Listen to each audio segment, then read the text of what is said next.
네, 반갑습니다 여러분. 조코비TV의 조현일입니다.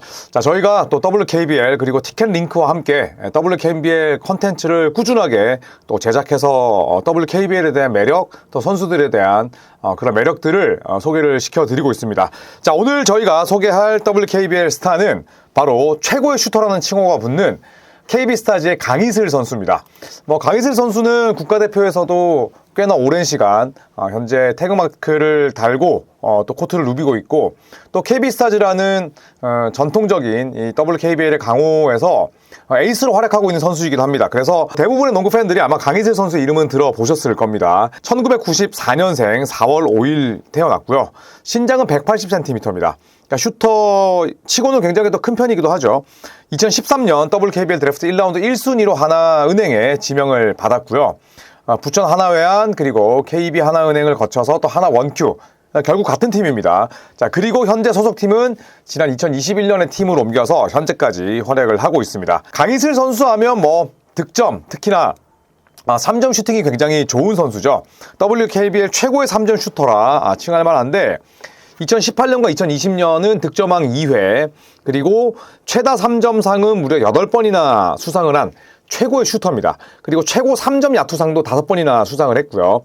2015년은 MIP 기량발전상 받았고, 그리고 2017년과 18년은 가드로 뛰었습니다. 베스트 5 가드 부문에 선정이 됐고, 2020년과 2022년은 포워드로 활약을 하면서 베스트 5 포워드에도 이름을 올렸습니다. 자, 정규 시즌 오늘 현재까지 2월 20일 현재까지 14시즌 동안 399경기 뛰었습니다.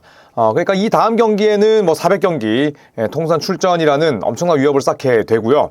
5,388득점, 그리고 리바운드는 1,930개, 리바운드도 꽤나 많죠. 어시스트 730개, 그리고 스톡스, 스틸과 블락의 합은 약 500개가량 됩니다. 2점 성공률은 41.5%, 3점이 37.1%니까 여자 프로농구에서 37.1%면 최상위 티어예요. 8개 던지면 3개 들어가는 그런 아주 높은 수치이고, 자유투 성공률도 올 시즌은 유독 조금 고전하고 있는데 통산은 81.4%. 그러니까 흔히 말하는 슛쟁이다, 이렇게 볼 수가 있겠죠. 자, 플레이오프에서는 23경기 뛰면서 268득점, 역시나 평균 2자리 득점을 기록을 했고요. 그리고 125개 리바운드, 3점 성공률은 플레이오프에서는 조금 더 떨어졌습니다. 정규 시즌보다는 아래쪽이긴 합니다만, 그래도 자유투 성공률은 92.1%로 명성을 유지했습니다. 자, 계속해서 WKBL 최고 슈터다 이런 말씀을 드렸는데, 역대를 놓고 보더라도 여자 프로농구의 3점 역사를 계속해서 새로 써 내려갈 만한 그런 기량의 소유자입니다. WKBL 역대 3점 성공 개수 현재 4위에 올라 있는데, 강희슬 선수가 이제 32살이잖아요. 네, 아직까지도 뛸 날이 많이 남았습니다. 그렇기 때문에 저는 1위 변현아 선수의 기록을 충분히 깨지 않을까 생각을 하는데, 이 변현아 선수가 920개예요. 당연히 은퇴했습니다. 변현아 선수는 1980년생, 저랑 동갑이고, 박정은 현 BNK 썸 감독이 915개. 그러니까 변현아 선수가 5개 차이로 깬 거죠. 그리고 변현아 선수와 박정은 전 선수는 같이 또 삼성생명에서 한솥밥 먹기도 했었고요. 그리고 김영옥 선수, 굉장히 키는 작았고 또 플레이메이킹에 강점이 있었지만 3점도 잘 넣는 인물이었죠. 849개를 꽂았습니다. 그리고 4위가 강희슬 선수인데, 아까도 말씀드렸듯이 변현아 선수와의 차이가 약 한 144개? 140개라고 친다면 WKBL이 한 시즌에 30경기입니다. 그렇기 때문에 140개면 한 3시즌 뛰면 충분하죠. 네, 2시즌 반 정도 뛰면 가능하기 때문에 변현아 선수를 넘어서 강희슬 선수는 여자 프로농구 역사상 처음으로 3점 슛 1000개 돌파도 충분히 가시권이라 볼 수가 있습니다. 고로 3점 하면 강희슬 하면 3점인데, 역대 최연소 3점 시도 800개를 달성하기도 했었고요. 30살 9개월째였습니다. 그리고 최소 경기 또 소유됐었고요. 365경기. 그러니까 3점을 그만큼 많이 시도하는 것도 저는 실력이라고 생각을 해요. 당연히 성공률이 높으면 좋겠지만 그만큼 시도할 수 있고 던질 수 있다는 것도 저는 그 효율과 별개로 그 선수의 능력이라고 생각을 합니다. 자, 이런 강희슬 선수에게 2021년 전까지는 딱히 팀 성적에 대한 그 운은 따르지 않았어요. 일단 데뷔 2년차부터 슈팅의 두각을 드러내게 했습니다. 그리고 47%의 3점 성공률을 비롯해서 각종 3점 관련 기록 리그 최상단을 기록했어요. 저연차 시절부터. 그러니까 떡잎부터 달랐던 거죠. 저연차 때부터 그냥 강희슬 선수는 슈터였습니다.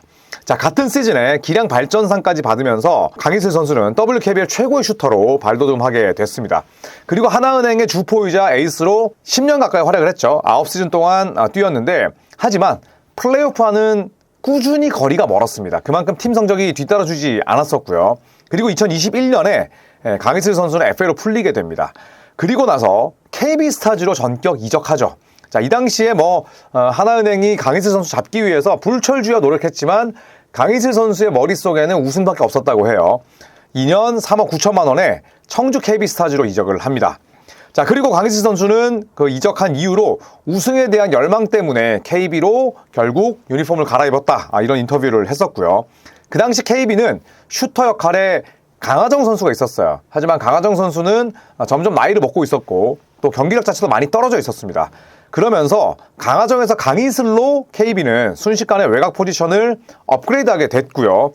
그리고 강하정 선수는 KB 일원이 되자마자 2021-22 시즌 통합 우승으로 무관 한풀이합니다. 정규 시즌 1위 그리고 플레이오프에서도 결국 우승을 달성하게 된 거죠. 그러니까 KB스타즈도 강희슬 선수를 잘 사왔고 강희슬 선수도 본인의 가장 큰 목표였던 우승을 달성하는 서로가 서로의 목표를 첫 시즌에 이루는 그런 쾌거를 달성했죠.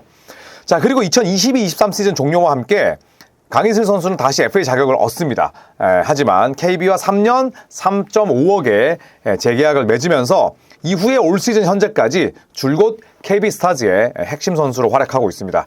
자, KB스타즈 이적 이후의 기록을 보면 우선 이번 시즌은 24경기, 현재 진행형이고요. 가장 눈에 띄는 점은 결국 출석률입니다. 출석률이 높다는 건 내 몸, 내 컨디션 관리를 기가 막히게 한다는 거죠. 그러니까 베테랑의 품격이 있는 겁니다. 그러니까 이번 시즌 전까지 강희슬 선수가 KB스타즈로 이적하고 나서 빠진 경기가 총 4게임밖에 안 돼요. 이번 시즌 포함해서도 4게임. 그러니까 철인이라 볼 수가 있죠. 자, 평균 득점은 이적 첫 해 18득점. 가장 높았고요. 3점도 42.9%였습니다. 그 이듬해에 3점 성공률이 30% 아래로 떨어졌지만 다시 한번 KB스타즈 연장 계약 맺었고요. 네, 그리고 24-25 시즌에는 리바운드 무려 7.4개, 슈터인데 이 선수의 또 DNA에는 빅맨이 있어요. 그래서 리바운드 굉장히 잘 잡는 선수고, 그리고 올 시즌 현재 평균 득점도 지난 시즌 대비 올랐고 어시스트 개수도 증가했고 3점 성공률은 KB스타즈 이적한 이후에 첫 시즌 제외하면 가장 높습니다. 37%가량을 기록을 하면서 여전히 이름값을 해내고 있죠. 자, 그런 강희슬 선수에게 두 명의 짝이 있죠. 바로 허예은 선수 그리고 박지수 선수. 완벽한 조화입니다. 허예은 선수는 플레이메이커, 그리고 강희슬 선수는 윙, 박지수 선수는 빅이니까 정말 좋은 그런 시너지 효과를 낼 수 있는 트리오입니다. 자, 허예은 선수는 항상 강희슬 선수와 허예은 선수 역시도 출석률이 높기 때문에 이 다이나믹한 백코트를 이끌었지만 박지수 선수는 부상도 있었고 또 해외리그 진출하느라 KB스타즈 로스터를 살짝 들락거렸어요. 그러니까 이 와중에 강희슬 선수는 그래도 잘했습니다. 왜냐? 박지수 선수가 나가면서 강희슬 선수가 때로는 마치 빅처럼 뛰어야 될 때도 있었거든요. 그 뜻이 포스트업을 치고 점프훅을 쏘고 이런 게 아니라 수비할 때 빅맨을 맡기도 하고 또 수비 리바운드에 신경을 써야 되는, 그러니까 박지수 선수가 있을 때보다는 훨씬 더 예쁜 농구를 하지 못하고 내 몸을 더 불살라서 플레이할 수밖에 없었다는 거죠. 자, WKBL 역사상 가장 위력적인 두오로 박지수, 강희슬, 자, 이렇게 거듭났었습니다. 자, 하지만 박지수 선수는 부상도 있었고 또 상대의 굉장히 거친 파울 때문에 또 컨디션이 계속 난조인 적도 있었고 또 공황장애까지 오면서 결장 빈도가 살짝 높아졌었죠. 자, 그러면서 둘의 시너지 효과가 줄어든 2022-23 시즌에는 3점이 30% 아래로 처음으로 하락하게 됩니다. 자, 하지만 효율은 떨어지더라도 저는 볼륨형 득점원이 더 중요하다고 생각을 해요. 그러니까 3점도 30% 아래고 2점도 잘 말을 듣지 않지만 자유투 라인에 많이 서고 어떤 식으로든 내가 두 자리 득점을 채울 수 있는 그런 볼륨형 득점원이 사실은 KBL이나 WKBL처럼 득점이 많이 나지 않는 수비 지향적인 리그에서는 대단히 중요한 능력이라고 생각합니다. KBL에서 보면 한 4라운드 전까지 이정현 선수가 그랬단 말이죠. 강희슬 선수도 마찬가지였죠. 박지수 선수가 없었지만 그래도 허예은 선수와 함께 굉장히 좋은 그런 궁합을 선보였었고, 이 볼륨형 득점원의 면모와 함께 또 굳은 일 소화 능력도 발휘했습니다. 이 강희슬 선수가 스크린도 굉장히 터프하게 서고요. 리바운드도 잘 잡는 선수죠. 자, 그런데 이런 능력은 우연이 아니었습니다. 강희슬 선수는 저는 다재다능한 슈터다 이런 평가를 하고 싶은데 센터 포지션에서 농구를 시작했어요. 그러니까 강희슬 선수가 농구를 좀 늦게 했습니다. 초등학교 5학년 때부터 시작을 했는데 그때 처음으로 봤던 포지션이 센터였다고 해요. 그리고 초등학교, 중학교 때는 선생님들, 그 다음에 지도자들이 가르쳐주는 모든 그런 기술들이 스펀지처럼 흡수되잖아요. 그래서 강희슬 선수는 처음에는 센터 포지션에 시작을 했고, 그리고 삼천포 여중으로 가서는 1번으로 뛰었습니다. 메인 볼핸들러로 뛰었어요. 그러다 보니까 강희슬 선수가 순식간에 5번의 스킬도 배우고 또 1번의 면모도 갖추게 된 거죠. 자, 덕분에 일반적인 슈터들, 퓨어 슈터라고 하죠. 혹은 캐치앤 슈터, 혹은 뭐 스팟업 슈터. 그러니까 받아먹는 데에 특화된 그런 슈터들에 비해서는 훨씬 다재다능한 유형입니다. 그리고 박지수 선수가 없었던 지난 24-25 시즌에는 스몰 포워드가 아닌 4번으로 뛰었어요. 파워 포워드로 뛰면서 또 허예은 선수가 픽앤롤도 보여주고 굉장히 좀 다채로운 플레이를 했었죠. 자, 그러다 보니까 리바운드도 4번으로 뛰다 보니까 7.4개를 걷어냈습니다. KB스타즈 이적한 이후에는 커리어 하이였고요. 그러면서 WKBL 최고의 스트레치 4번으로 24-25 시즌엔 등극하기도 했었죠. 자, 나중에 뭐 제가 후수를 하겠지만 이 강희슬 선수가 WNBA에 진출할 뻔했던 적이 있습니다. 그러면서 WNBA 시범 경기에 유니폼을 입고 활약을 했었는데 그때 무슨 얘기를 했었냐면 내가 태어나서 처음으로 슈터라는 포지션이 답답했다. 되든 안 되든 뭐라도 보여주고 싶은데 기회를 잡을 방법이 없으니까 너무 답답하더라. 그러니까 슈터는 1번이 볼을 줘야 되고 그 다음에 빅맨이 안쪽에서 슈터를 찾아야 되는데 슈터들은 내가 공을 쥐면서 플레이를 시작할 수 없잖아요. 그래서 그런 부분이 답답하긴 했다. 뭐 이런 인터뷰를 했고 그래도 국내 선수 중 윙맨으로는 처음 미국 무대에 섰다. 후배들도 충분히 경쟁력이 있다고 생각을 한다. 많이 도전했으면 좋겠다. 또 이런 인터뷰를 했습니다. 그러니까 지금은 슈터로 뛰지만 본인이 1번도 해보고 또 빅맨으로도 뛰어보니까 슈터라는 포지션은 지금 내 몸에 너무나 잘 맞는 옷이지만 좀 답답하더라. 또 이런 이야기도 했었죠. 자, 이런 강희슬 선수의 활약상은 국가대표팀에서도 통했습니다. 2014년 세계 여자 농구 선수권 대회 나갔죠. 이때가 박지수 선수의 성인 무대 데뷔전이었어요. 제가 이때 SBS 스포츠에서 또 중계를 했던 기억이 나고 그리고 2017년과 21년에는 피바 아시아컵에 또 출전을 했었습니다. 2021년 피바 아시아컵에서는 선수 파워 랭킹 4위에 오르기도 했었어요. 그러니까 그만큼 국제 무대에서도 강희슬 선수를 눈여겨봤다는 거죠. 그리고 2018년 아시안게임 참가했었고 그리고 피바 여자농구 월드컵 2018년과 22년 그리고 올림픽에서도 2021년 원래는 2020 도쿄올림픽인데 코로나 때문에 1년 늦게 시작을 했죠. 2021 도쿄올림픽에도 모습을 드러냈습니다. 자, 대표팀 기록 56경기나 뛰면서 평균 12득점, 리바운드 2.7개를 기록을 했고요. 자, 그리고 2018년 자카르타 팔렘방 아시안게임에서는 은메달, 2022년 항저우 아시안게임에서는 동메달을 차지했습니다. 자, 그리고 2021 도쿄올림픽에서 이 강희슬 선수의 활약상이 굉장히 좋았죠. 잉글랜드와의 올림픽 최종 예선에서는 무려 26점 넣었었고요. 자, 그러면서 WNBA 쪽에서 굉장히 많은 스카우트 제의가 들어왔습니다. 그리고 올림픽 본선에서도 강호 스페인을 맞아서 무려 26득점 했습니다. 팀은 4점 차로 아쉽게 졌지만 이때 정말 한국 여자대표팀이 스페인 잡는 거 아니야? 이런 생각이 들 만큼 좋은 경기력을 선보였었고 그 중심에는 강희슬 선수가 있었죠. 그리고 2022년 피바 여자농구 월드컵에서도 한 경기 37득점을 기록하는 등 국제대회에서도 핵심 득점원 역할을 충실하게 수행을 했습니다.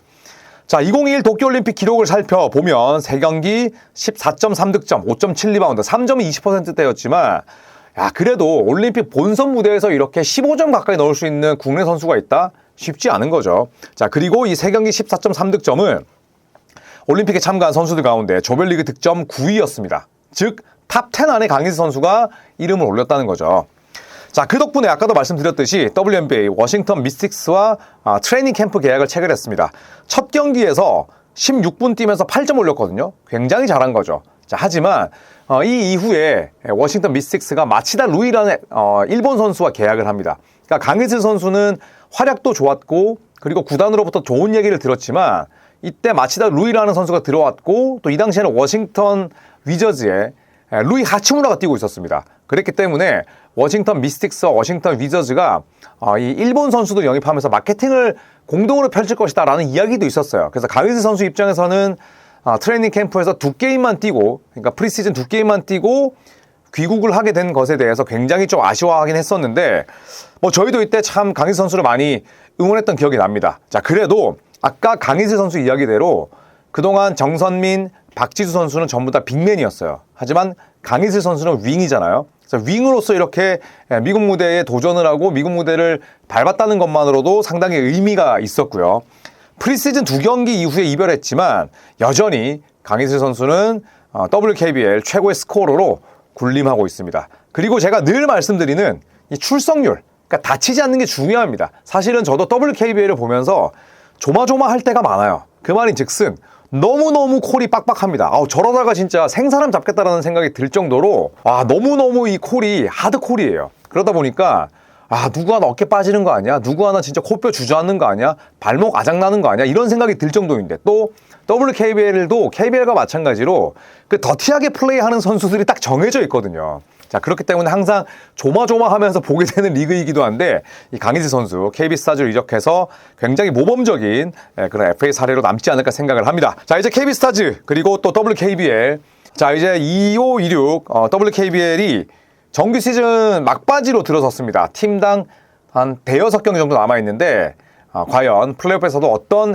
대진이 만들어질지 또 강희슬 선수처럼 우승 반지는 있지만 여전히 우승에 목마른 이런 베테랑들의 활약도 기대가 되니까요. 저희 조코피TV WKBL 그리고 티켓링크와 함께 또 재밌는 WKBL 컨텐츠 만들 테니까 많은 관심과 사랑 부탁드리며 강희슬 선수도 다치지 않고 이번 시즌 잘 마무리하길 바라겠습니다. 고맙습니다.